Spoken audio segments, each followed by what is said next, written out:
You have such a great chemistry on stage. You really do. And how would you say your real life relationship informs that? I think we feel comfortable in all phases of the game. You know, I mean, Angelo I don't have a lot in common with Angelo except for the fact that we're both males in our 60s and opinionated, okay? And our politics aren't exactly the same. But the amazing thing about this play is that the relationships of all these people, not only Angelo and Mary, in my opinion, but the relationship of all these people, you find out exactly how much they all have in common. But I've been doing regional theater for like 30 years. I mean, this is what I do. This is all I do. And so I'm used to working under a lot of pressure in very short rehearsal periods, which I don't have the luxury of, you know, developing a play over a course of a long time. And there was, so you can pretty much assess a script pretty quickly. And most summer theaters will just do very easy little fluff.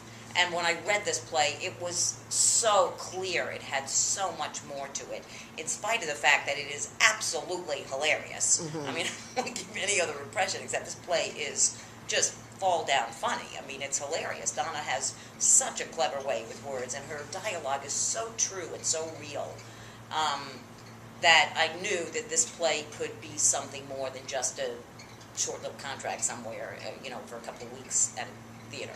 And it could have a long life beyond it. I think that's very true, definitely. Yeah. I think its message of love is so powerful. Yes. That was That's what the really main struck thing. me. Absolutely. It isn't, when you read this play or when you see this play, to hear grown, you know, some of the hockey people have come to see Paul, to hear those people out there sobbing. Yeah. And I have to say, to hear them rooting for the gay guys is really fantastic. Yeah. Because the message so much is, these two people will do anything in the world to protect their son. Yep. And anyone can relate to that. It doesn't matter what you think about the politics of gay marriage. Everybody who has children understands how you want to protect your child more than anything in the world. And that's really the message. Absolutely. And so it's great to see all walks of life come in and see this play and all come out with the same feeling about it. It's just terrific. But I think there's a lot to the ethnic relationship, in this case Italian, that is very much the way Paul and I are. I mean, that we can blah, blah, blah, blah, blah, and talk to each other really quick, and then 2 seconds later, okay, now we're fine. You know, and to an outsider, I think sometimes they see ethnic couples going at it, and they think they're fighting. They freak out by it. We talk to each other. We don't give each other heartburn. We give other people heartburn. It's true. I mean, it's a very natural thing. I mean, my house, there was only 2 children, and it was pretty loud. In her house, there's 12, and that's really loud. But it was very familiar. Going to the house, you know, when people screaming at each other, I know they're not angry. They're just screaming. Yeah. Because you gotta raise your level a little bit. Especially in the Italian household, you can't have a meal. You can't have a silent meal. No. And that's where you communicate. And You compared it to a black box theater. Yes. At first, and that would be, I mean, the fact that the stage can be changed in any way. Exactly. It's different from. I'm sorry. Go ahead. If you take some of the black box theaters, especially the theaters on the Lower East Side downtown, where New York Theater Workshop is, where the Crane Theater is, where La Mama is, where Cafe Chino was around the corner, where all those places where the Shepherds and the Hughes and the, good grief, you name them, they came out of there. Jimi Hendrix came out of there. Steve McQueen came out of there. All these people that are just, as far as I'm concerned, lords in this, past lords of this world. They would sit, the open theater, people like that, they would sit people on the stage. You're on the stage, there's people sitting right there. It doesn't get any better than that, because you can hear them breathe, they can hear you breathe, they can see you, yet you're only separated by this, in, let's say, a case of I did, a chain, or you're only separated by 2 potted plants that dictate your perimeter. And when you see shows like that, by Dance Theater Workshop, by the open theater, like I said, the group theater, and you see people spinning things on their head 10 feet away, and you realize everybody in the show is an artist, and everybody's watching this person because they have such a special talent. you realize how intense theater can be, and you bring that same feeling to a space like this. What an extraordinary experience for the actor. So it can't help but be passed on to the patron, because the patron is engaged. We need someone. Peter Brook says, bare light bulb, person watching across the bare stage, person watching it, that is an act of theater. If this isn't it, I don't know what is. Yeah. You know, lights, people, audience, theater. That's my endeavor. And- I mean, how many times do you get to look your idol in the eye and tell them what you think of him? Paul Newman was your idol. When my first line ever in a major motion picture was Dunlop, you suck, and then beyond that, his answer was all I can get, and that was the first line I ever had to Paul Newman, Yeah. my idol. Yeah. Cool Hand Luke, The Sting, Yeah. Butch Cassidy, Cat on a Hot Tin Reel. I saw this guy in everything, from a young actor to an older actor. You know, and even after that, I saw The Verdict and the stuff that The Color of Money and the stuff that he was doing. And he's just a wonderful, pleasant actor.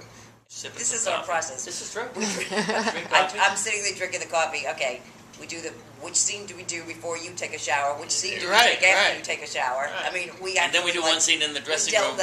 We go through And that interestingly every enough, morning. we do it backwards, but don't tell anyone. Which is great, because then we do the scene right before we go on stage, and it's great, because it's right there. Yeah, so that's why we go backwards, You know, because I don't spraying want to be hair thinking and those last greasing things. up Yeah, and stuff yeah, like that. And then we're doing the first scene for. We have a whole process. We We have have all And the do you use your own superstitions. shower to actually?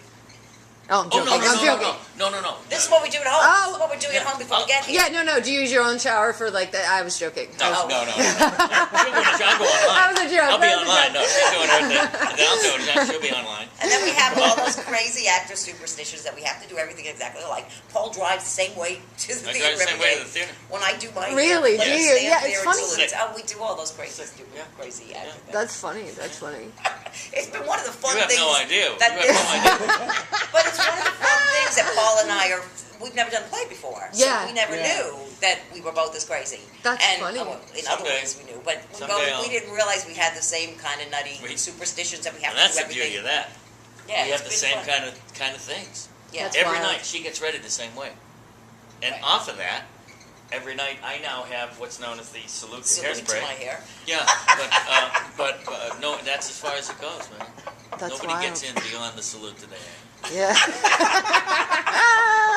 The point is that once we found out our work ethic was extremely similar, then all the inhibitions go away.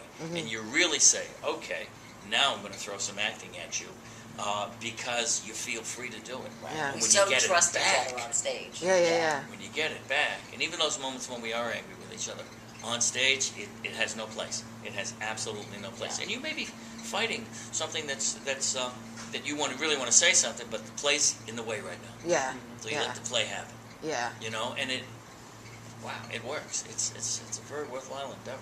It sounds like it's kind of deepened your relationship in some ways. But were you nervous when you first? Yes. Yeah.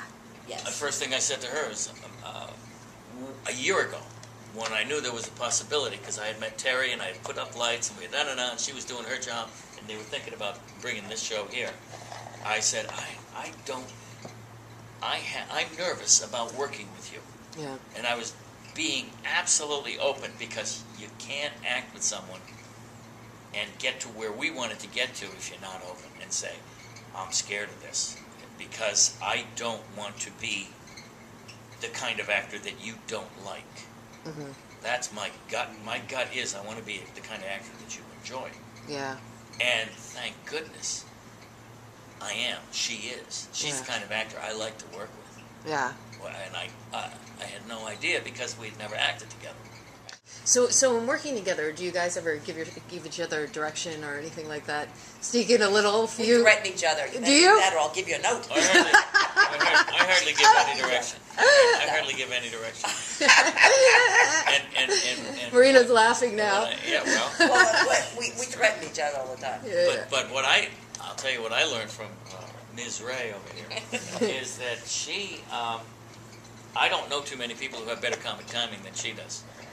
So she can, we've gotten to the point where she can say something like, if you hold too long before you say this particular phrase, it's not going to get as much of a laugh as if you deliver it right away. Mm. So I can then use my cranium to go out and either deliver it the way that Miss Ray asked me to do or not.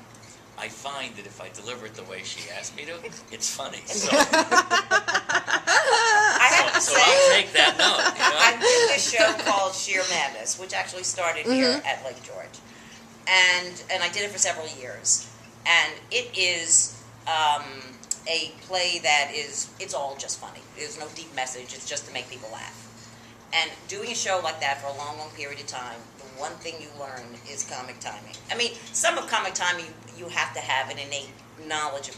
You got to feel it, or you can't really do it. But some things in comedy are very technical, and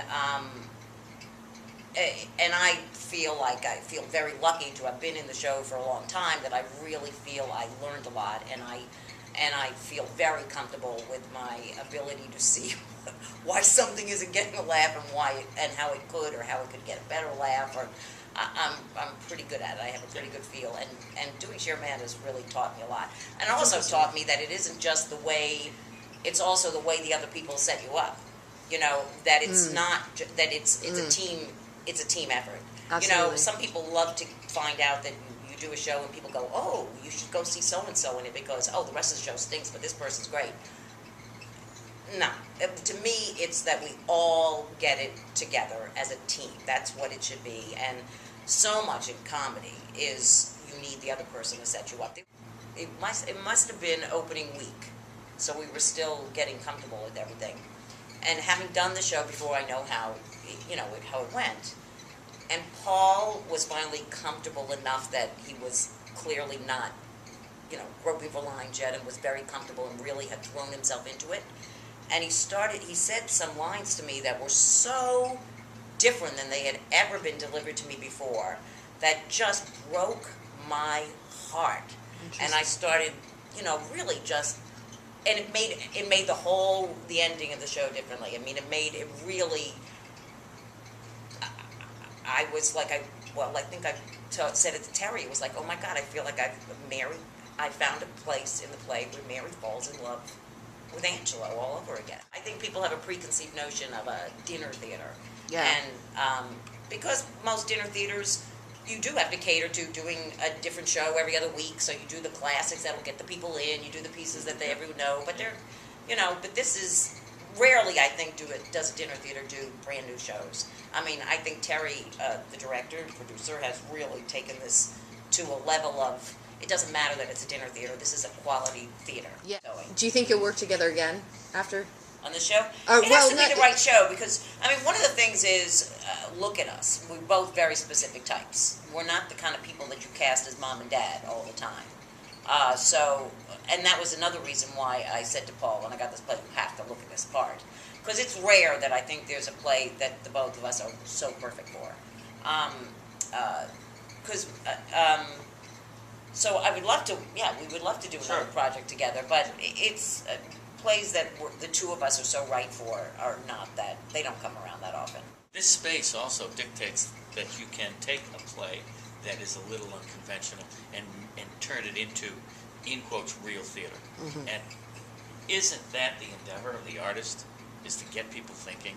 Yeah. And if I can take someone who is, not me take, but we can take someone who is coming into a dinner theater expecting to have dinner and a play, and to have them have a good meal and an excellent play that helps them in their own thinking, whether it's reiterate what they're thinking or have them stimulates a new train of thought.